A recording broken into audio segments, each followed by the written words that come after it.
Hey, Mike with No Problems Gaming here, and today's video will be doing a review on the game Elsie, so let's get into it. Now, Elsie is a fast-paced action platformer with some roguelike elements and is very similar to the Mega Man X series. And so in this game, you'll be playing as Elsie, an android created by Dr. Gray, and you need to take on a batch of rogue androids, the Guardians, who originally were responsible for protecting the planet and now have gone rogue and are causing natural disasters all over the world.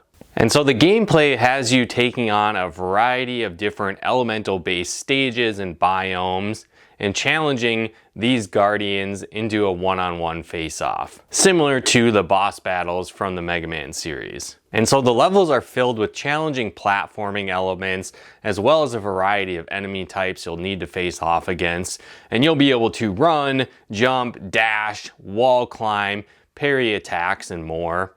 And throughout your different runs, you'll acquire many different weapon types, a variety of abilities, and multiple power-ups you can achieve as you progress. You'll have a level up system as you progress through the runs, and as you kill enemies, you'll eventually level up your character and you'll be able to choose from a variety of different power-ups that will benefit you throughout the run.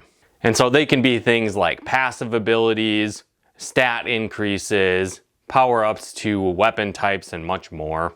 And it does have those roguelike elements, so after you die throughout your run, you'll be transported back to your hub area, the wharf, and you'll meet a variety of characters along the way, which can help you further enhance your abilities for future runs. And so some of them will unlock new spell types for your character, others will be new weapons and abilities you'll equip along the way, others will be progressive level up abilities, and others will be different features that will enhance your runs like bonfires, weapon shops, and more. And so I found the levels to be quite challenging and a lot of fun, and the boss fights definitely get more intense as you progress throughout the story. The gameplay loop is a lot of fun and very addicting, especially if you enjoy action platforming or the past Mega Man series. There's also some unique challenge missions thrown in the mix where you'll need to break different targets, and it really reminded me of some old school Super Smash Bros. Mini games. And so I definitely enjoyed those as part of the mix, changing up the pace a little bit and giving you some more variety. And so overall, I thought the game was incredibly fun, but I did notice some different little gripes, certainly not deal breakers, but some things that I felt were a little bit frustrating. And so for example, some of the level up abilities might be enhancing your fire bullets or your ice bullets or your lightning bullets, which is great, but you might not even have a weapon that uses that item type, so it becomes almost useless unless you happen to stumble across that weapon throughout your run. Similarly, there's other power-ups that would do things like boost the abilities of drones you might summon or fireflies that attack enemies, but if you haven't unlocked an ability or found a weapon type that unleashes those prior to that power-up, that kind of also makes it useless. Now these abilities can be powered up throughout your run as well, but again, it's almost useless if you don't have that base weapon or base ability to activate it in the first place. So I almost wish that some of these abilities that unlocked elemental powers, for example, might change your bullet type to that type when you first get that ability, and then you could further power up that ability from there.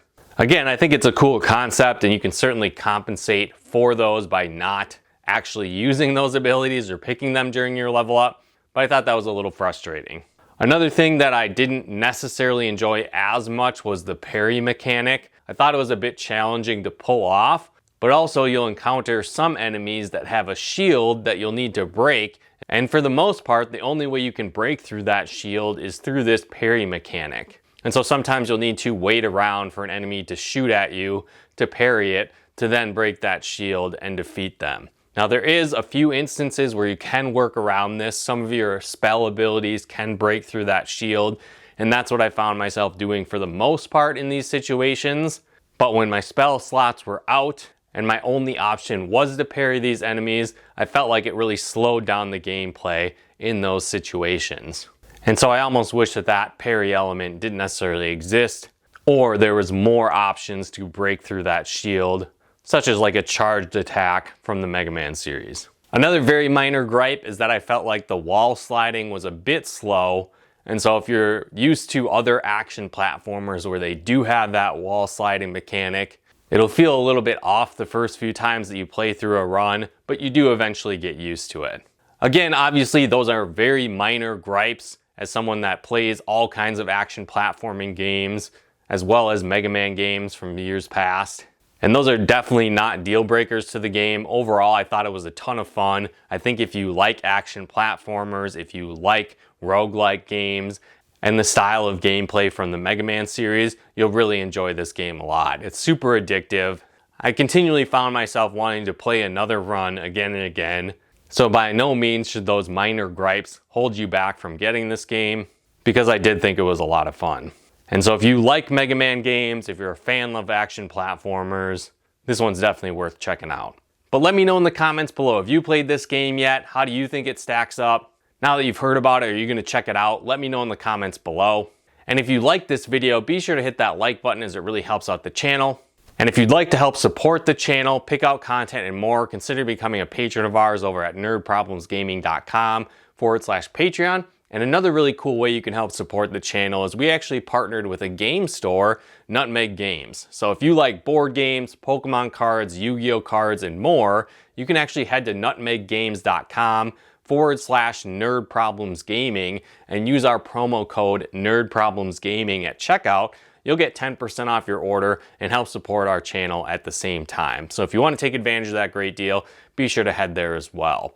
And if you like videos like this on video games, board games, and everything nerdy, check out one of our other videos here. And if you haven't done so yet, be sure to subscribe and turn on the bell notifications to get the latest updates of new nerd videos we put out. But once again, thanks for tuning in, and we'll talk to you more soon.